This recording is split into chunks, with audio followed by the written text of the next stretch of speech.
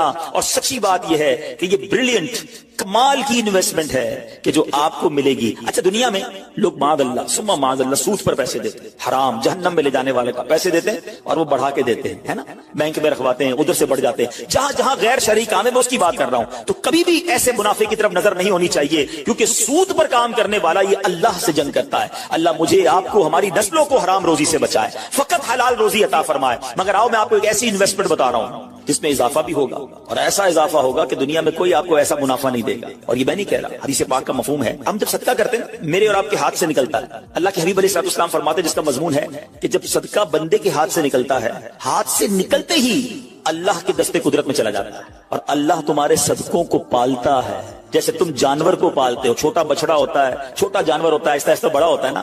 فرمایا جب بندہ کھجور کا صدقہ دیتا ہے نا, قیامت کے دن اس کھجور کے صدقے کا رب کریم اسے احد پہاڑ جتنا ثواب عطا فرمائے. بڑھتا جائے گا بڑھتا جائے گا, تھوڑا تھوڑا صدقہ بھی قیامت کے دن اللہ نے چاہا پہاڑوں کی مانند ملے گا. تو میں آپ سے پوچھتا ہوں کہ آخرت کے اکاؤنٹ میں کیا جمع کروایا ہے؟ لوگ کہتے ہیں میں نے فلاں جگہ سیف ڈپوزٹ کرائی ہوئی ہے, فلاں جگہ انویسٹمنٹ کی ہوئی ہے, فلاں پراپرٹی لی ہوئی ہے, اس کا ریٹ بھی بڑھ رہا ہے, ادھر سے کرایہ آ رہا ہے, سونا لے کے رکھ لیا اس کا ریٹ بڑھ رہا ہے, جناب ڈالر رکھنا چاہیے. عجیب عجیب پلاننگ ہے, کس لیے؟ دنیا کے لیے. ادھر کے لیے کوئی اکاؤنٹ کھولا نہیں کھولا. آخر میں آپ کو لاجیکلی ایک چوٹ کرنے والا واقعہ سناتا ہوں, پھر انشاءاللہ کنکلوژن کی طرف آتے ہیں. کہ ایک ملک تھا, اس میں ایک بڑا نرالا کمپٹیشن تھا, امیزنگ, حیرتناک. بادشاہ تو بادشاہ ہوتے ہیں, مرضی جو ان کی کریں. بادشاہ نے اعلان کر دیا جناب پورے ملک میں چیک کرو سب سے بڑا بے وقوف کون ہے, اس کو تحفہ دیں. عقل مندوں کے مقابلے تو سنے تھے, بے وقوف کا مقابلہ. چلیں جناب شروع ہو گئے مقابلے. عجیب عجیب بے وقوف آتے تھے, اپنے کرتب دکھاتے, اپنی باتیں دکھاتے. وزیر تھے جو ٹیسٹ کرتے کرتے کرتے آخر کار ایک بندہ ایسا تھا جس سے بڑا بے وقوف پورے ملک میں نہیں تھا, بادشاہ کے سامنے کھڑا کر دیا. اب بادشاہ سلامت بڑے تجربے کیے, بڑے ٹیسٹ کیے. He is the biggest fool of our country, یہ ہمارے ملک کا سب سے بڑا جو ہے نا بے وقوف. بادشاہ نے کہا چیک کر لیا, کا چیک کر لیا. بادشاہ نے اپنی مالا اتاری سونے جواہرات کی, اس بے وقوف کو پہنا دیا. بے وقوف بڑا خوش گھر آیا. تھوڑے دن ہوئے تو بے وقوف کو پتا چلا کہ بادشاہ سلامت بڑے بیمار ہیں, بڑے زیادہ بیمار ہو گئے. اچھا میں بھی جاؤں گا دیکھنے. تھا تو بے وقوف نا, سمجھ تو پڑتی نہیں تھی. چلا گیا بادشاہ کے پاس, کہا بادشاہ سلامت کیا حال ہے آپ کو سنائیے, سنا بڑے بیمار ہو گئے. بادشاہ بہت زیادہ بیمار تھا, آخری لمحات تھے, کہتا ہے بس اب تو اس جہان کو چھوڑ کر جا رہا ہوں. اچھا بے وقوف کہتا ہے بادشاہ کو, اچھا کہیں اور جا رہے ہیں, کہاں جا رہے ہیں؟ تو یہ بھی پتا تھا کہ مرنا بھی ہوتا ہے. بے وقوف جو تھا, تو بادشاہ کہتا ہے میں اس دنیا کو چھوڑ کے دوسری دنیا میں جا رہا ہوں. تو بادشاہ سلامت یہ بتائیے کہ ادھر میں دیکھتا ہوں آپ کا بہت بڑا محل ہے, بیوٹیفل بیڈ رومز ہیں, شاندار مکان ہے, جدھر جا رہے ادھر مکان بنا لیا آپ نے؟ بادشاہ کہتا ہے نہیں, ادھر تو میں نے جھوپڑی بھی نہیں بنائی. بادشاہ سلامت میں دیکھتا ہوں آپ کے پاس بہت پیسے ہیں, بڑا مال ہے, آپ تو بانٹتے بھی سونا ہی ہیں, سونے کے جواہرات کے ڈھیر لگے ہوئے آپ کے پاس, جدھر جا رہے ادھر پیسے بھجوا دیے نہیں بھجوائے؟ بادشاہ کہتا ہے میں نے تو وہاں بوٹی کوڑی بھی نہیں بھجوائی. بادشاہ صاحب میں دیکھ رہا ہوں آپ کے آس پاس بڑے خادم خادمائیں, کنیز غلام ہیں, ہر طرف آپ کی خدمت گار ہیں, جدھر جا رہے ہیں ادھر کچھ غلام کنیز خادمہ بھجوائے نہیں بھجوائے؟ بادشاہ کہتا ہے ادھر تو کوئی خادم نہیں ہوگا. اس بے وقوف نے بڑی کمال کا کام کیا, اس نے وہ مالا اتاری اور بادشاہ کے گلے میں بنا رکھا. اس کو پھر مجھ سے بڑے بے وقوف تو آپ ہوئے نا, آپ کو پتا ہے آپ کہیں اور جا رہے ہیں, آپ کو پتا ہے اس دنیا سے آپ کسی اور دنیا میں جا رہے ہیں, نہ گھر بنایا, نہ پیسے بھجوائے, نہ خادم بھجوائے, کرو گے کیا ادھر؟ بس تو یہ حکایت ہے, مگر سچ بتاؤ یہ کتنی بڑی چوٹ ہے. شاید جتنے لوگ مجھے یہاں سن رہے ہیں سب گھر میں ہی رہتے ہیں, جھوپڑی میں یا روڈ پہ کوئی نہیں سوتا ہوگا. دنیا میں جو مجھے سن رہے ہیں بہت سو کے پاس مکانات ہیں, مگر کیا جنت میں گھر بن گیا؟ ادھر سے تو جانا ہی ہے نا, تھوڑے دن رہ گئے. جی ہاں تھوڑے ہی دن رہ گئے. ہمیں نہیں پتا کہ آج کا دن اور آج کی رات بھی زندہ رہیں گے کہ نہیں, لیکن جیسے ہی آنکھیں بند ہوئی, جیسی ہی سانسیں ختم ہوئی, ادھر کیا ہے میرے پاس؟ ادھر تو گھر میرا نہیں, پرایا ترکا. کیا کہتے جیسی میری اور آپ کی آنکھیں بند ہوں گی نا, حساب کتاب شروع ہو جائے گا. یہ بیٹے کو کتنا ملے گا, بیٹی کو کتنا ملے گا, بیوی کو کتنا, جناب رشتہ دار سارے حساب کتاب لے کے بیٹھ جائیں گے. میرا کچھ بھی نہیں بچنا. بلکہ کتابوں میں لکھا کہ جب انسان مرتا ہے نا, قبر میں جاتا ہے, تو گھر والے کہتے ہیں میت نے پیچھے کیا چھوڑا, فرشتے کہتے ہیں میت نے آگے کیا بھیجا ہے. بتاؤ نا کیا بھیجا ہے ادھر گھر ریڈی ہے کہ نہیں؟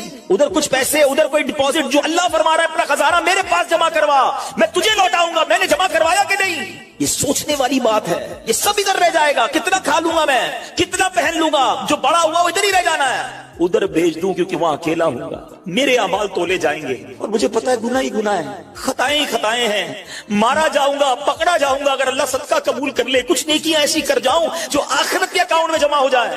اے میرے میٹھے اسلامی بھائی, خدا را آج یہ ذہن بنا لیجیے کہ جب بھی اللہ کی راہ میں خرچ کرنے کی باری آئے تو اس کو برڈن فیل نہ کریں, بوجھ فیل نہ کریں, سعادت فیل کریں, محسوس کریں کہ یا اللہ تیری مہربانی, پھر موقع دیا اپنے اکاؤنٹ میں جمع کرانے کا. دنیا میں ہم کسی کو کوئی پیسے دیں کہ بھئی یہ میرے 50,000 روپے ذرا رکھ لو, اور تھوڑے دنوں بعد میں اس کو کہوں یار وہ جو میرے 50,000 تھے اس میں سے 5,000 دے دو, یہ صاحب مجھے 5,000 واپس دے دیں. انہوں نے مجھ پر کوئی مہربانی کی نہیں نا, پیسے میں نے دیے, میرے ہی پیسے تھے, اور 50 میں سے میں نے 5 ہی مانگے ہیں. اچھا میں اس 5,000 پہ اس کو شاباش بھی دوں, تحفہ بھی دوں, خوش بھی ہو جاؤں, تو لوگ کہیں گے کمال ہے یار, اپنی پیسے تھوڑے سے لے کر پھر کس بات کی خوشی ہے, پھر کس بات کا انعام ہے. ٹھیک ہے نا, کوئی کمال نہیں ہے اس بندے کا جس کے پاس ہم پیسے رکھوا کے ہمارے ہی پیسے اس میں سے بھی تھوڑے لے لیں. میرے رب کی شان دیکھیں کہ مال کون دیتا ہے, اللہ دیتا ہے. اچھا اللہ اپنے مال میں سے فرماتا ہے میری راہ میں خرچ کر لو. اچھا ہم خرچ کر بھی لیں تو کمال کیا کیا, دیا اسی نے تھا. بلکہ مزے کی بات پتہ ہے کہ صرف مال نہیں دیتا, مال تو بہت سو کو دیا ہے, پھر اللہ خرچ کرنے کی توفیق بھی اللہ ہی دیتا ہے. دنیا میں سے بہت سارے لوگ ہیں جن کو اللہ نے بہت دیا ہے, توفیق نہیں دی ہے, اربوں پتی ہیں, زکات نہیں نکلتی ہے. نفلی صدقات کی بات تو بعد میں آئے گی نا, جو فرض ہے جو ضروری ہے دینا وہ نہیں نکلتا کیونکہ توفیق نہیں ہے, دل نہیں چلتا. سبحان اللہ, مال بھی رب دے, توفیق بھی رب دے, اور بندہ کچھ خرچ کر لے تو انعام بھی ربی عطا فرماتا ہے, جنت کی نعمتیں بھی رب عطا فرماتا ہے. بلکہ ایک جگہ تو رب نے فرمایا قرآن میں ہی, ہے کوئی جو اللہ کو اچھا قرض دے, قرض حسنہ. بڑی عجیب بات ہے کہ یار رب کو قرض کون دے سکتا ہے, جب مال ہی رب نے دیا ہے تو اللہ کا مال ہے. اللہ فرماتا ہے کوئی جو میری راہ میں خرچ کرے, اللہ فرماتا ہے کوئی جو اللہ کو قرض دے. اس کا مطلب کیا ہوا؟ علماء نے بڑی ڈیبیٹ کی اس پر, یہ لفظ قرض کیوں لایا گیا. تو اس کے پیچھے علماء نے جو ریزن بیان کیا کہ دنیا میں جب آپ کسی کو تحفہ دیتے ہیں نا تو واپسی کی امید نہیں ہوتی اور رکھنی بھی نہیں چاہیے. تحفے کا مطلب تو آپ نے دے دیا نا, گفٹ ہے. کچھ لوگ تو تحفہ دے کر بھی امید رکھ رہے ہوتے ہیں, آج میں نے دیا ہے دیکھو کل کیا دے گا. تحفہ بھی غرض کے ساتھ, تحفہ بھی کنڈیشن کے ساتھ. تحفہ کنڈیشن کے ساتھ نہیں ہوتا. گفٹ دیا تو دیا, اچھے دل سے دیا کرو. لیکن جب آپ قرض دیتے ہیں نا تو آپ کو پتا ہوتا ہے یہ واپس آنا, جبھی تو قرض ہے. آپ تو کنڈیشن بھی لگاتے ہیں, چیک بھی کرتے ہیں, کس کو دے رہا ہوں, واپس دے گا نہیں دے گا. اللہ اکبر. فرمایا جو رب نے قرآن میں فرمایا نا, ہے کوئی جو اللہ کو اچھا قرض دے اور اللہ اس کو پھر بڑھا کے لوٹائے گا. تو اس کا مطلب یہ ہے کہ دینے والا اللہ کی راہ میں یقین رکھے کہ جو میں دے رہا ہوں یہ مجھے ضرور واپس ملے.